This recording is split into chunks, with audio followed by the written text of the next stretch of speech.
Hi everyone, and welcome to another episode of Tell a Tale with me, Ayesha Rabadi-Raol from Teachers College, Columbia University. I am here bi-weekly. I read children's books at 2 p.m. Eastern Time. That's New York and Toronto. I hope you have joined in the previous episodes. If you'd like to see the other books that I've read, along with some friends, we've also had guest readers on Telltale and read books in different languages. You can join our Facebook group. It's called TELL Tell hyphen Tale.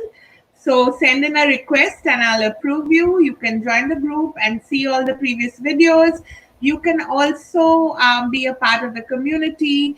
It's a place where I share some of my own artwork, which is inspired by the books, and also artwork and creative expressions, which are created by the viewers. So some are by children, some are by adults. So feel free to share anything that comes up for you in response to the readings that I'm doing. You can send it to me on tellataleaisha@gmail.com. That's my email address. So feel free to send me all your creative responses. I'm really happy to receive those, especially from young children. If you or your children or someone you know would like to read a book as a guest reader on Tell a Tale, feel free to send it to me. Once again, on that email address, send in your request. And I'm happy to feature the read-alouds with children and adults in multiple languages, in English, whatever you'd like. Okay, so today I'm going to read a book. It's called One Green Apple by Eve Bunting. And I'm going to, it's a beautiful book. It's something I've been thinking about since the last 2 days, especially, and I'll tell you why later on. First, I will just read the book and then we'll talk. I will have a little talk with the adults later on. Okay, so this book is called One Green Apple by Eve Bunting, illustrated by Lewin. It's a really interesting book. I hope you like it. That shows, I think it's an apple orchard. We'll see what the story is. This is my second day in the new school in the new country. There are to be no lessons today because we are going somewhere. Other days will not be like this one.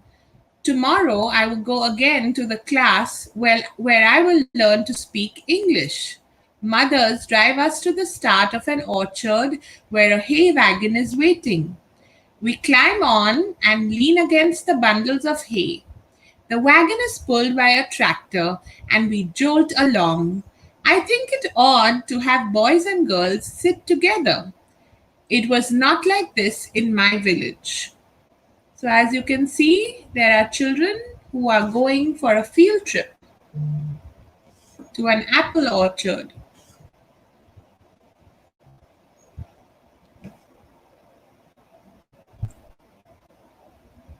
The students know each other, but they don't know me, and I don't know them. I can't understand them when they speak, and I can't speak to them. Some are friendly, but some look at me coldly and smile cruel smiles. I hear my country mentioned, not fondly. I would prefer to go home. My father has explained to me that we are not always liked here. Our home country and our new one have had difficulties, he says, but it will be good for us here in time. How much time, I wonder? I am different too in other ways. My jeans and t-shirt look like theirs, but my dupatta covers my head and shoulders. I have not seen anyone else wearing a dupatta, though all girls and women in my home country do. So as you can see, she has a headscarf on, and that's called a dupatta.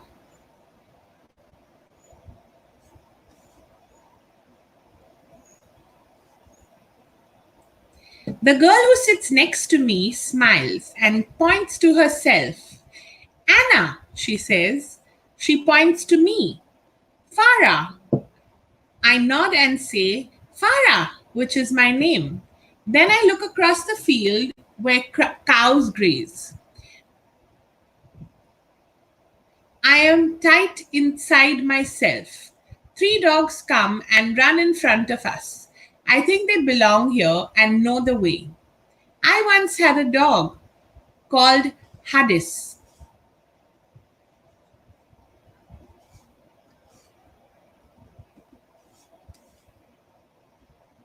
Ooh, look at the dogs. We stop at a place where apple trees bunch together. I find out we are to pick the fruit. Old apples have fallen in the grass. The three dogs are eating them. Crunch, crunch, crunch. Their crunches sound like Hadis's. So she had a dog too, and she's thinking about her own dog. Our teacher gathers us around her. She talks to the class. Then she looks at me in a kind way. One, she says, she touches an apple, then picks it. One, she says again. I am to take only one, as the other students have done. I nod. I want to say, I understand. It's not that I'm stupid. It's just that I'm lost in this new place. But I don't know how to tell her.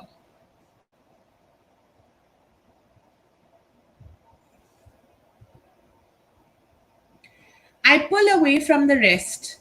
Beside me is a tree, shorter than the others, that does not seem to belong. It is small and alone, like me. A few hard green apples hang from its branches. I twist one off. It fits perfectly in my hand. She looks really pleased holding the apple. So she found a green apple in an orchard full of red ones. We hold our apples and run and slide down a hill. The dogs race ahead. Their cars blow backward, their ears blow backward, inside out, pink and shiny. At the bottom of the hill is a little crooked house made of wood. I wonder if a cow lives in it or a goat. Perhaps it's the home of a shepherd.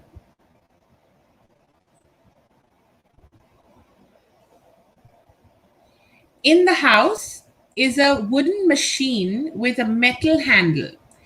I see no cow or goat or shepherd. The house is here for some other reason. Our teacher lines us up. One by one, we plop our apples into the machine. I will be the last to drop my small green one. My teacher seems about to speak. Then she shrugs and smiles. A boy shouts, "Hey!" He moves towards me as if to stop me from putting my little green apple, but it's too late. It's already gone. What do you think they're making?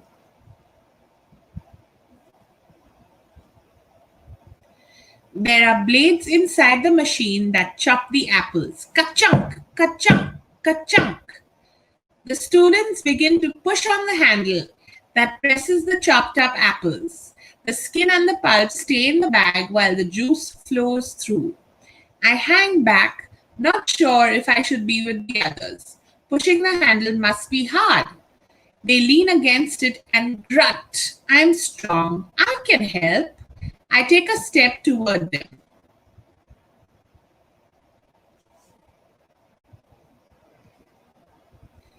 Anna calls and waves to me to come beside her. A boy takes a place for me on the handle between them. I am pleased. We push and push. It is hard, but we are working together and we can do it. The juice drips down. Drip, drip, drip.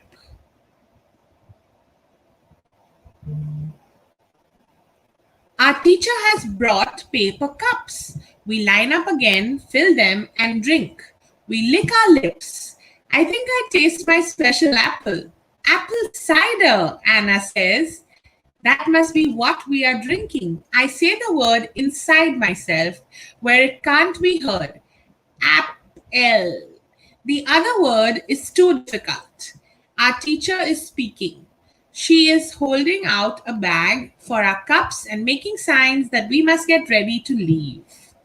Oh, look, they're all having the apple cider that they just made in the paper cups, and then they're going to leave.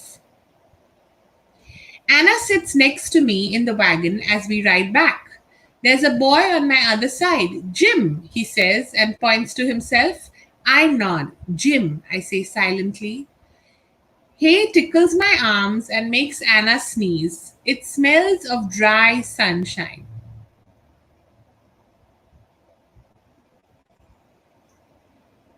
Jim pats his stomach and a belch jumps from his throat. Everyone laughs. I do too. Laughs sound the same at home, just the same. So do sneezes and belches and lots of things. It's the words that are strange, but soon I will know their words. I will blend with the others the way my apple blended with the cider. I take a deep breath. Apple, I say. Anna claps. I smile and smile and smile.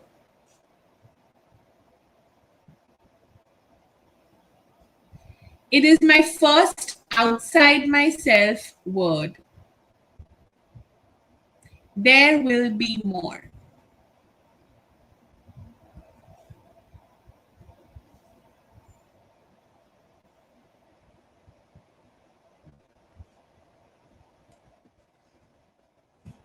The end. Okay, so just thinking about this beautiful book and thinking about what it says about people who are from other countries and come to this country, to another country, and they immigrate. So, thinking about immigration and how we can talk to children about immigration with young children using books like these. Also, talking about language and how important language is in the way we see each other and how we talk to each other, and how communication is difficult, especially when you don't speak the language. So, for instance, I speak four languages. I have spoken English all my life. I speak Hindi, Marathi, and Gujarati as well. So, those are three other Indian languages that I speak.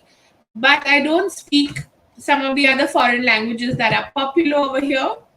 So, thinking about communication and how we can communicate with others who might not speak the same language, but also realizing that English is just a language, it's not a measure of intelligence. So, thinking about that as well.